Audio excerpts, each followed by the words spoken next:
You know that feeling when someone treats you like expired yogurt in the office fridge?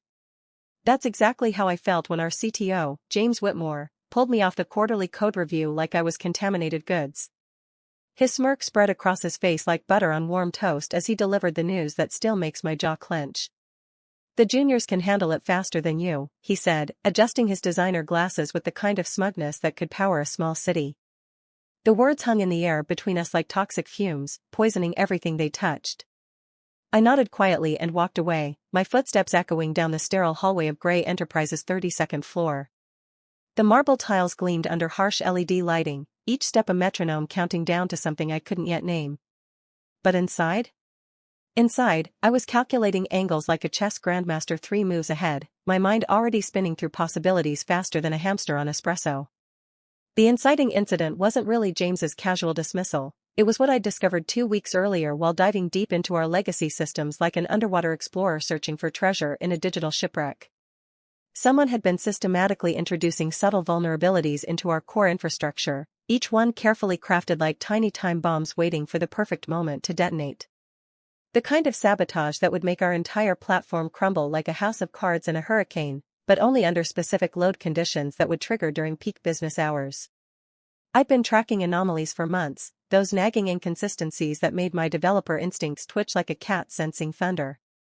Memory leaks that appeared and disappeared like ghosts, authentication tokens with suspicious expiration patterns, database queries optimized in ways that actually made them less secure. Each clue whispered of deliberate malice disguised as innocent mistakes. The morning air conditioning hummed its mechanical lullaby as I settled into my basement office. Yes, they'd relocated me to the basement after my performance review 6 months ago. The fluorescent lights buzzed overhead like angry wasps trapped in a jar, casting everything in that particular shade of corporate purgatory that makes even the most optimistic person feel like they're working in a morgue.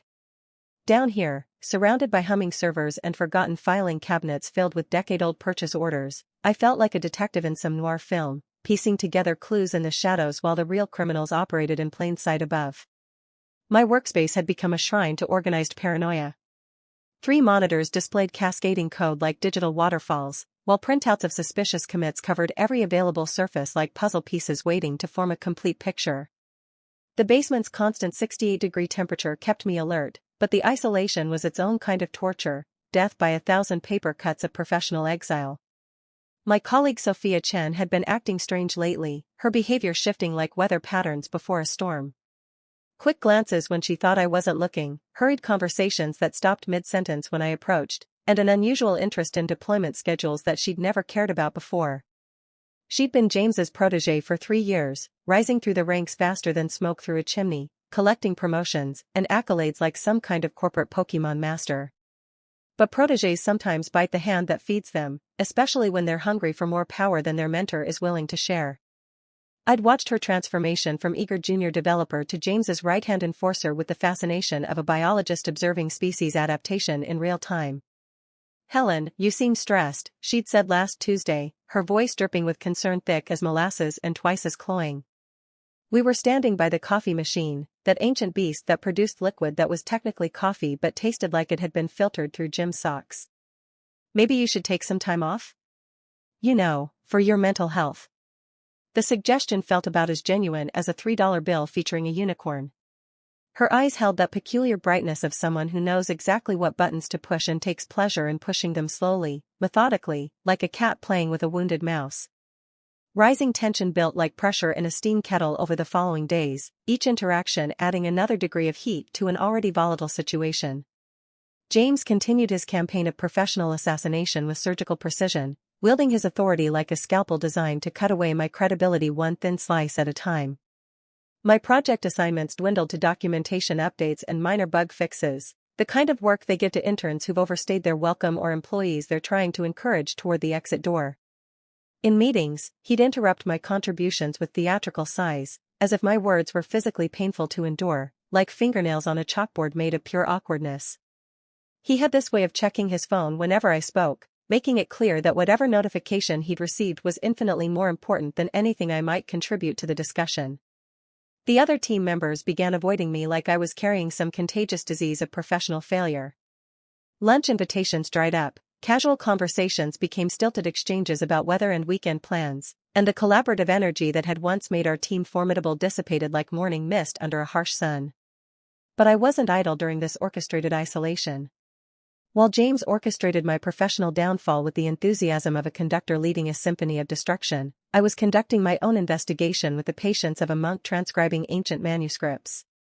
Late nights became my sanctuary, those quiet hours after the building's cleaning crew finished their rounds and the only sounds were the gentle hum of servers and the distant whisper of traffic 32 floors below. I combed through commit histories and deployment logs with the patience of an archaeologist dusting off ancient artifacts, each data point a fragment of a larger pattern that was slowly emerging from the digital chaos. The basement office, with its maze of cables and blinking server lights, felt like mission control for a one-person space program dedicated to exploring the dark corners of our codebase. My investigation tools were as eclectic as they were effective: custom scripts I'd written to analyze code patterns, spreadsheets tracking deployment correlations that would make an actuary weep with joy, and a growing collection of energy drink cans that served as monuments to my nocturnal detective work. The trash can overflowed with the detritus of obsession, crumpled printouts of failed hypotheses, empty coffee cups stained with the residue of too many late-night theories, and sticky notes covered in cryptic reminders that only made sense at 3 in the morning. The pattern emerged slowly, like a photograph developing in a darkroom, each chemical bath revealing more detail about the conspiracy taking shape before my eyes. Every critical system failure over the past 6 months traced back to code changes made during periods when I was conveniently absent, vacation days I'd requested months in advance, sick leave for a bout of food poisoning that had knocked me out for 3 days, conference attendance that James had personally approved with unusual enthusiasm. Someone had been timing these sabotage attempts with my schedule like a master criminal planning the perfect heist, creating a perfect storm of circumstantial evidence pointing directly at me with the precision of a GPS satellite locked onto its target. The timing was too perfect, too consistent to be coincidental. This wasn't random malice, it was strategic warfare disguised as workplace incompetence. I discovered that my calendar access had been compromised months ago, probably through a phishing email that I'd dismissed as routine spam. Someone had been monitoring my schedule, planning each attack to coincide with my absence, ensuring that when systems failed, I wouldn't be there to defend my work or provide immediate fixes. It was brilliant in its simplicity and terrifying in its implications. The clandestine planning phase began in earnest, transforming my basement exile into something resembling a war room decorated by someone with a serious caffeine addiction and an unhealthy relationship with post-it notes. I couldn't approach HR. James had cultivated relationships there like a gardener tending prize roses, complete with regular lunch meetings and strategic gift-giving around holidays. His charm offensive had been years in the making, building a network of allies who saw him as the future of Grey Enterprises. Instead, I reached out to old contacts, including Thomas Mitchell, a cybersecurity consultant who'd worked with us 2 years prior during a routine security audit.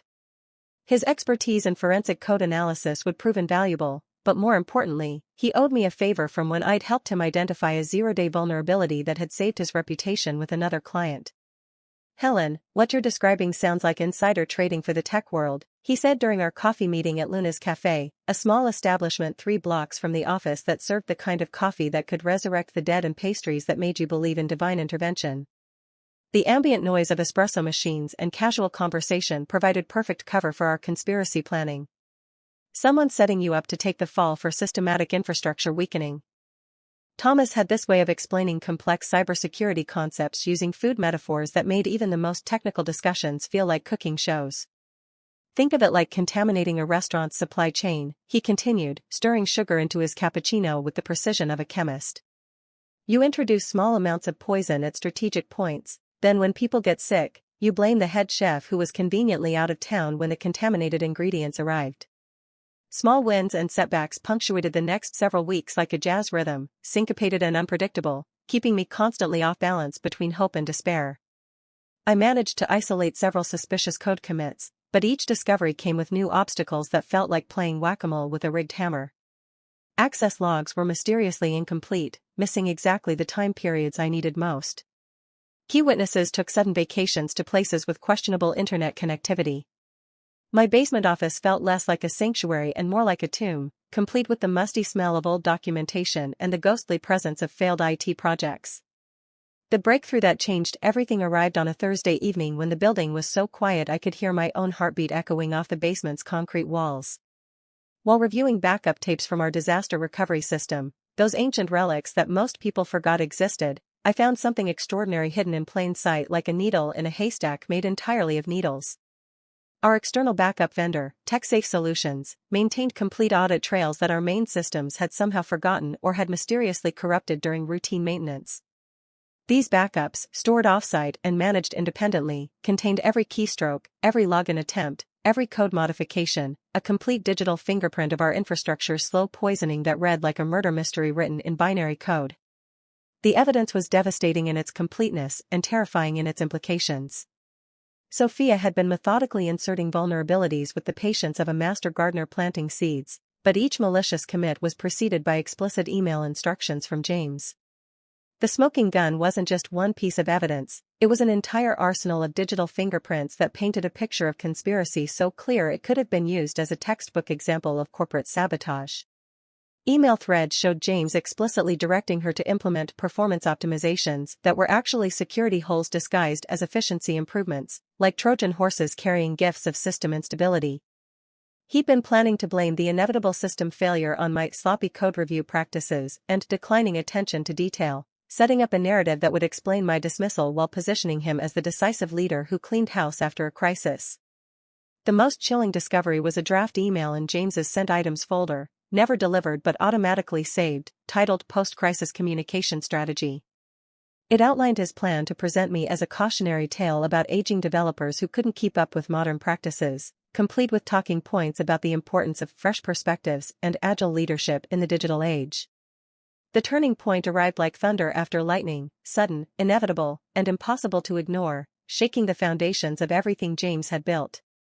He stormed into my basement office 3 days after the production crash, his face redder than a lobster at a seafood buffet, his usual executive composure evaporated like morning dew under a blowtorch. His designer suit was wrinkled, his perfectly styled hair disheveled, and his expensive cologne couldn't mask the acrid smell of panic-induced perspiration. "Why did production crash overnight?" he screamed, spittle flying like a broken sprinkler system, his voice echoing off the basement's concrete walls with an almost comedic reverberation. "Your review process is supposed to catch these things. Do you have any idea how much money we've lost?" I looked up from my computer with the calm of a Buddhist monk in meditation, my fingers still poised over the keyboard where I'd been documenting the final pieces of evidence that would seal his fate. The irony wasn't lost on me. He was standing in the very basement office where he'd banished me, surrounded by the servers and systems I'd been protecting while he orchestrated their destruction. "Interesting question, James. Would you like to see what actually caused the crash?" His eyes narrowed with suspicion, but curiosity got the better of his rage. "What are you talking about?" I gestured to my wall of evidence, printouts connected with red string like something from a conspiracy theorist's fever dream, but each connection backed by solid forensic data. I've been investigating some anomalies in our systems. Turns out, the crash wasn't random. Would you like me to walk you through what I found? The confrontation unfolded in the main conference room 2 hours later, that cathedral of corporate power with its massive mahogany table and leather chairs that cost more than most people's monthly rent. James had assembled the entire senior leadership team with the confidence of a general arranging his troops for a victory parade, clearly expecting to orchestrate my professional execution with the dramatic flair of a reality TV show finale. The boardroom's massive windows overlooked the city skyline, but the real view was about to be the collapse of his carefully constructed narrative, crumbling faster than a sand castle at high tide. The afternoon sun streamed through the glass, casting long shadows across the polished table that seemed to reach toward James like accusing fingers. I connected my laptop to the main display with steady hands, my presentation already loaded and organized with the precision of a prosecuting attorney delivering a closing argument. The familiar hum of the projector felt like the soundtrack to justice finally being served. The production crash was caused by a cascading failure in our authentication system, I began, my voice carrying the authority of absolute certainty backed by months of meticulous investigation. But it wasn't random. It wasn't caused by oversight or human error. It was the inevitable result of systematic sabotage. The room fell silent except for the distant hum of air conditioning and the barely audible buzz of the projector. I could feel the shift in energy as my words registered, watched faces change from skeptical attention to dawning recognition of the gravity of what I was revealing. I walked through the evidence methodically, each slide building on the previous one like layers in a geological formation that told the story of months of deliberate destruction. Code commits traced to Sophia's account, each one timestamped and cross-referenced with deployment schedules. Email instructions from James directing the implementation of seemingly innocent performance improvements that were actually carefully disguised vulnerabilities. Most damning of all, the correlation between my absences and the timing of vulnerable code deployments, presented in a graph so clear that even the least technical board member could understand its implications. James's bravado crumbled like a stale cookie exposed to humidity, his confident posture dissolving into the hunched shoulders of someone watching their world collapse in real time. "This is ridiculous," he stammered, his voice cracking like a teenager's. "Helen's trying to deflect blame for her own incompetence. She's been making mistakes for months, and now she's creating conspiracy theories to cover her tracks." That's when I revealed my ace in the hole, the piece of evidence I'd been saving for exactly this moment. "Actually, James, I recorded our conversation from last month where you explicitly told me my reviews were too thorough and that I should trust the team more." The recording played through the conference room speakers, his voice unmistakable as he pressured me to reduce oversight, each word a nail in the coffin of his credibility. The audio quality was crystal clear, capturing not just his words but the condescending tone that had become his trademark when dealing with subordinates. "Helen, you need to understand that in today's fast-paced environment, we can't afford to spend weeks nitpicking every line of code. The juniors are hungry, they're motivated, and frankly, they understand modern development practices better than some of our more seasoned team members."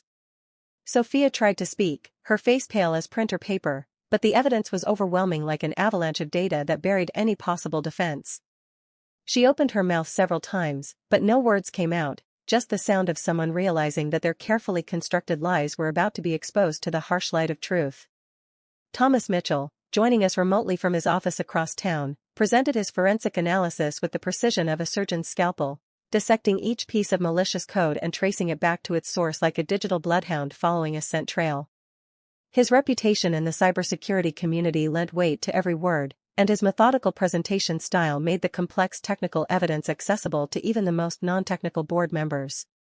"What we're looking at here is a textbook example of insider threat exploitation," Thomas explained, his voice carrying the authority of someone who'd spent decades investigating exactly this type of crime. The attackers used legitimate access credentials and intimate knowledge of the system architecture to introduce vulnerabilities that would be nearly impossible to detect through standard review processes. The falling action was swift and decisive, like dominoes falling in a perfectly orchestrated sequence. James was escorted out by security within the hour, his corporate access revoked while he was still protesting his innocence to anyone who would listen. Sophia followed 30 minutes later, her resignation letter already drafted and waiting in her email drafts folder. Apparently, she'd been prepared for this possibility longer than anyone had realized. The board implemented immediate changes to our code review processes, establishing redundant oversight mechanisms that would prevent future sabotage attempts while maintaining the development velocity that modern business demands. New protocols required dual approval for any infrastructure changes, mandatory security reviews for all commits touching critical systems, and automated analysis tools that would flag suspicious patterns before they could cause damage. But the real victory wasn't personal, it was systemic, like planting seeds that would grow into a forest of improved security practices across the entire industry. Within 6 months, Gray Enterprises had become an industry leader in secure development practices, our new protocols copied and adapted by companies around the globe. Our methodology for detecting and preventing insider threats became the gold standard, taught in cybersecurity courses and referenced in academic papers. Conference invitations poured in from around the world, each one an opportunity to share what we'd learned from our brush with corporate espionage. I accepted the CTO position James had vacated, but not out of revenge or ambition. Someone needed to rebuild the culture he'd poisoned, to create an environment where technical excellence mattered more than political maneuvering, where collaboration trumped competition, and where the best idea won regardless of who proposed it. The transformation wasn't instant, cultural change never is. It took months of patient work to rebuild trust among team members who'd learned to guard their words and watch their backs. We instituted weekly technical talks where developers shared knowledge without fear of being judged or undermined. Code reviews became collaborative learning experiences rather than opportunities for criticism and blame. Sometimes I still work late in my new office, The corner suite with floor-to-ceiling windows overlooking the city, a far cry from the basement bunker where I'd conducted my investigation. But now it's by choice, not necessity, driven by passion for the work rather than paranoia about colleagues. The view reminds me that systems, like skylines, are built one careful decision at a time, each choice contributing to something larger and more enduring than any individual contributor. The industry learned something valuable from our experience, a lesson that rippled through conference presentations and case studies. Trust must be verified, especially when it comes from those who demand it most loudly. The loudest voices calling for relaxed oversight are often the ones who benefit most from reduced scrutiny. As I tell audiences at conferences now, standing before crowds of developers and security professionals who hang on every word of our cautionary tale, the most dangerous vulnerabilities aren't in our code. They're in our assumptions about the people we work with every day, the colleagues we trust with root access and administrative privileges, the mentors and protégés who shape our professional lives. The basement office where I spent those months investigating has been converted into a collaboration space where developers work together on complex problems, the isolation replaced by the energy of shared purpose. Sometimes I visit that space, remembering those long nights surrounded by evidence and energy drink cans, grateful for the solitude that allowed me to see patterns that would have been invisible in the chaos of normal office life. And sometimes, when new employees ask about the framed printout on my office wall, a network diagram showing the intricate connections between various system vulnerabilities, I tell them it's a reminder that the most complex problems often have surprisingly simple solutions, if you're patient enough to find them and brave enough to pursue the truth wherever it leads.